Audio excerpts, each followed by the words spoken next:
Principal ہے اور قانون کا پروویژن ہے کہ مشاورت سے کنسلٹیٹو پروسیس سے آپ نے ججوں کو تعینات کرنا ہے یا آف لوڈ کرنا ہے، پھر اس کی ڈیروگیشن ہو جاتی ہے، اس کی نافرمانی ہو جاتی ہے. ایک چیز اور پھر آپ سوال.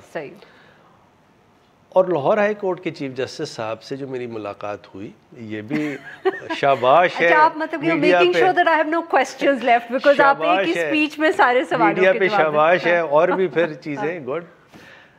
27 کی رات کو وہ ملاقات ہوتی ہے، 26 کو یہ نوٹیفیکیشن ایشو ہو چکا، تو یعنی 27 کی رات کو. اور اس میں ایک اور جج صاحب آزاد کشمیر کے بڑے اچھے آدمی، ان سے وہ بھی وہاں موجود تھے، ان سے پوچھ لیجئے کیا بات ہوئی ہماری وہاں پہ.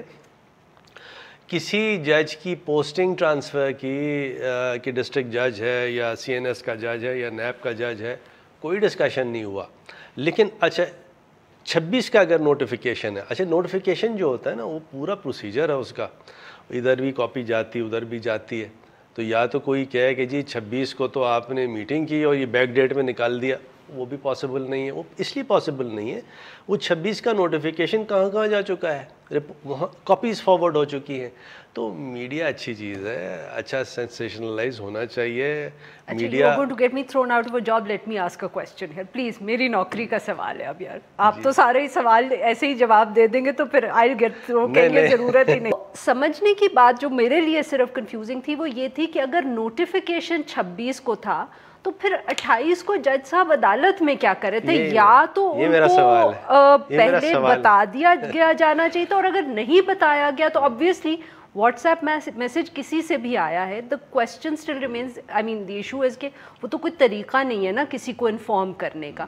تو یا تو وہ اس دن عدالت میں ان کو ہونا نہیں چاہیے تھا، اور اگر وہ اس دن عدالت میں بیٹھے ہوئے تھے تو پھر آپ نے لاہور ہائی کورٹ سے پوچھا نہیں کہ ان کو آپ نے ابھی تک بتایا کیوں نہیں تھا، کیونکہ واٹس ایپ تو کوئی اون ہی نہیں کر رہا. So clearly the high court didn't tell ہم. میں آپ سے آپ کی جواب دوں بہت سارے جو یاد مجھے رہ جائے گا. لیکن پہلی بات تو یہ ہے کہ جہاں تک کہ ہمارا تعلق ہے، منسٹری آف لاء کا تعلق ہے، ہماری طرف سے تو ایک نوٹیفیکیشن ایشو ہونا تھا جو ہم نے ایشو کر دیا، اور اس کی کاپی ہم نے باقاعدہ لاہور ہائی کورٹ کو بھجوائی، پھر اس کا جو طریقہ ہے فیکس بھی کیا اور جو کچھ.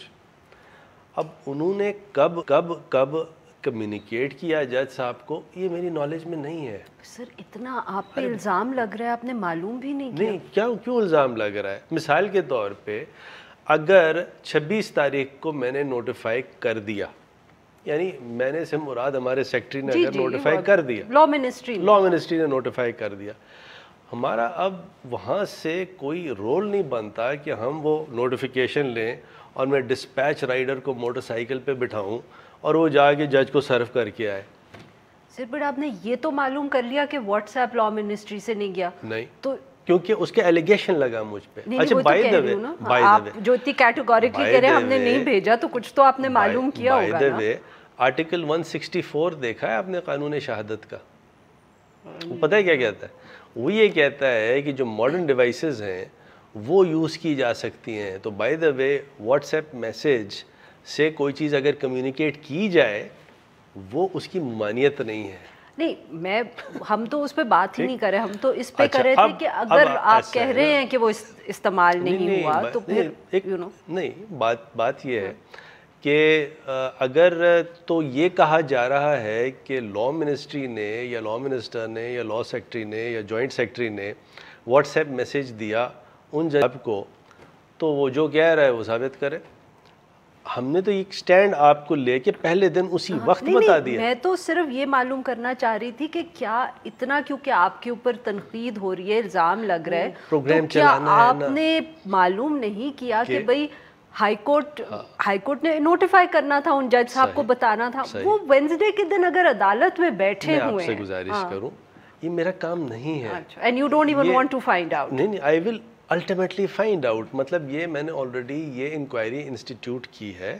انکوائری سے مراد یہ مطلب یہ پوچھا ہے اپنے لا سیکٹری سے، بلکہ کل جب یہ پروگرامز وغیرہ ہوئے تو میں نے ان سے پوچھا کہ بھائی بتائیے کب ان کو کمیونیکیٹ ہوا, حالانکہ یہ ہمارا رائٹ یا جورسڈکشن یا اتھارٹی نہیں ہے, یہ وہ جانے ان کا کام ہے. جی but just because of the crime. لیکن اسی طرح کی بات ہے کہ ٹھیک ہے وہ کنٹروورسی اٹھ رہی ہے, اٹھتی رہے, لیکن جو انٹیلیجنٹ جرنلسٹ ہیں آپ کی طرح کے, وہ پتہ ہے کیا کہتے ہیں کہ جب اس کا کنسرن ہی نہیں ہے لا منسٹر سے, لا منسٹری سے, تو پھر یہ کیوں معلوم کریں. یا اٹس لائک دس, دیکھیں So you will answer questions about it, but you won't find out. میں آپ کو بتاؤں نا, it's like this, it's in bad taste if I try to find out. It's because بڑا آنریبل آدمی ہے جو چیف جسٹس لاہور ہیں, آنریبل آدمی ہے, اور وہ کوئی ان کی بدنیتی نہیں ہے, میلافائٹس نہیں ہے, اپرائٹ آدمی, ایماندار آدمی ہے. میں ایز لا منسٹر ان کے ڈپارٹمنٹ میں گھس جاؤں, اٹس ان بیڈ ٹیسٹ. آپ تھوڑا سا اس کی سینسیبلٹی سمجھیں.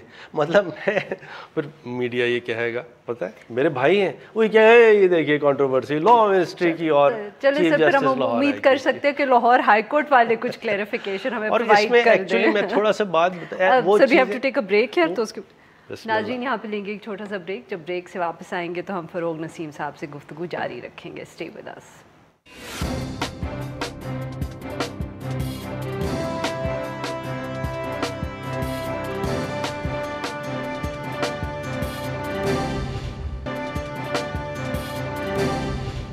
ویلکم بیک ناظرین. ہم گفتگو کریں سینیٹر فروغ نسیم صاحب سے جو وفاقی وزیر قانون ہیں.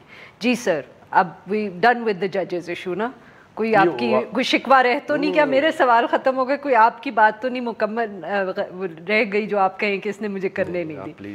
سر ای سی پی کا ایشو بہت امپورٹنٹ, وہ اب ہائی کورٹ میں بھی چلا گیا ہے, اور چیف جسٹس اطہر من اللہ صاحب نے اگلے دن بہت وہ شکوہ کیا جو وہ پہلے بھی کر چکے ہیں کہ پارلیمنٹ کے جو کام ہوتے ہیں یہ کیوں کورٹس کے اندر آتے ہیں. تو کیوں آپ نے یہ یونیلیٹرلی آرڈیننس یا نوٹیفیکیشن پریزیڈنٹ صاحب سے جو تھا وہ جاری کروایا, اور آپ نے کنسلٹیشنز کا پروسیس جو تھا وہ بیچ میں چھوڑ دیا؟ تھینک یو ویری مچ, بہت ہی عمدہ سوال, and I am grateful to you and to your channel کہ آپ نے یہ ریز کیا ہے.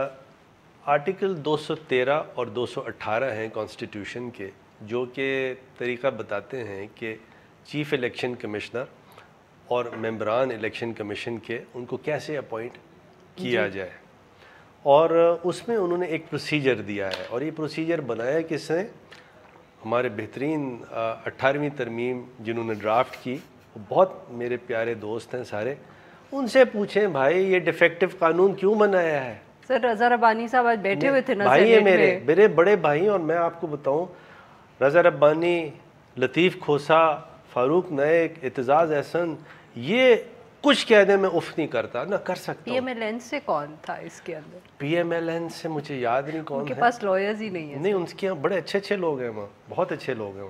اچھا میں آپ کو بتاؤں کہ اس کے اندر یہ ہے کہ اپوائنٹ تو کریں گے صدر پاکستان, لیکن اپوائنٹ وہ اس طرح کریں گے کہ فرسٹ سٹیپ میں پرائم منسٹر اور لیڈر آف دی اپوزیشن کی مشاورت ہوگی. اچھا یہاں تک ٹھیک ہے.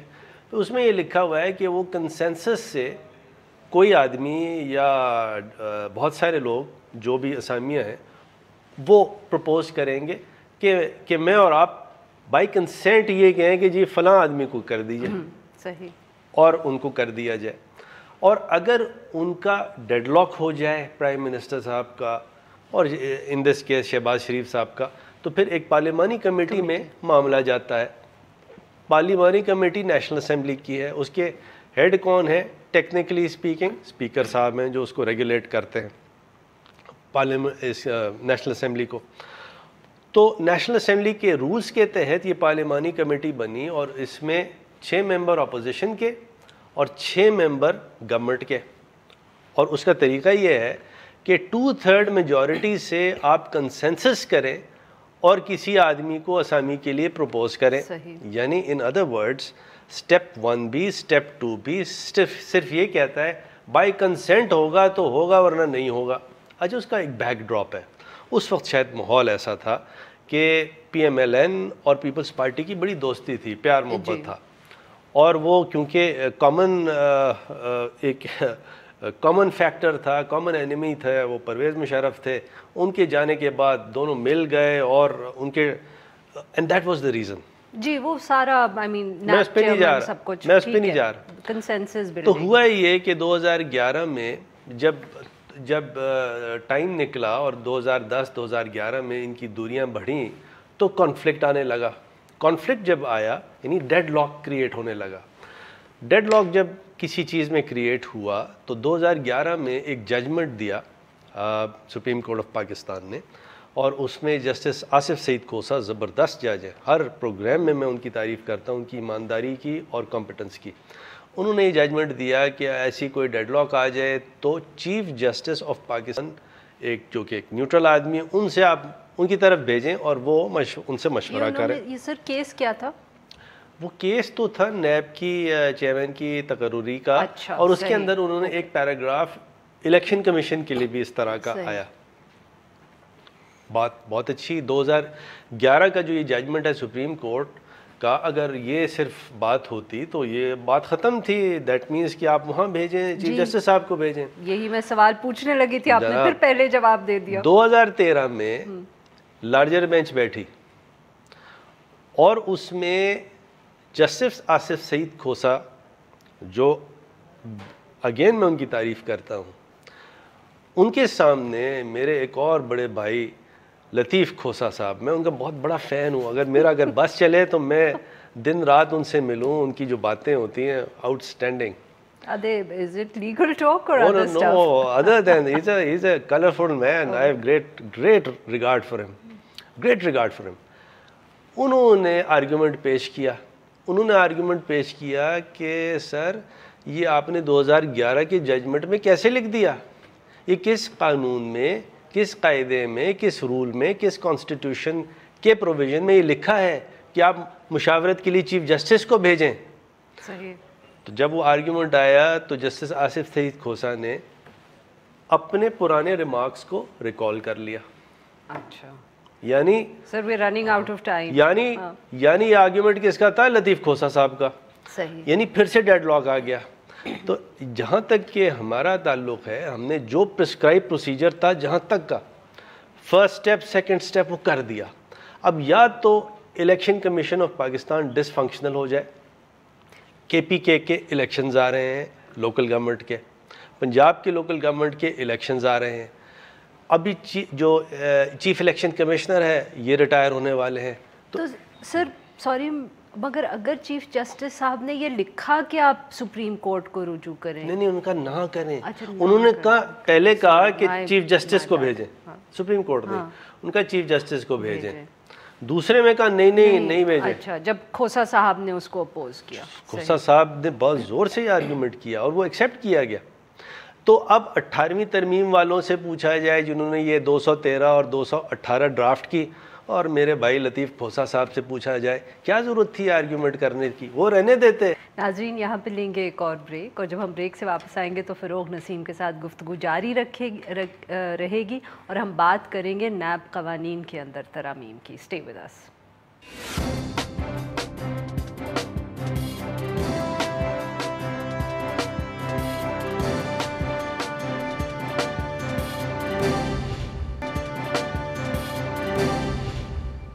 Welcome back. ناظرین ہم گفتگو کریں سینیٹر فروغ نسیم صاحب سے جو وفاقی وزیر قانون ہیں.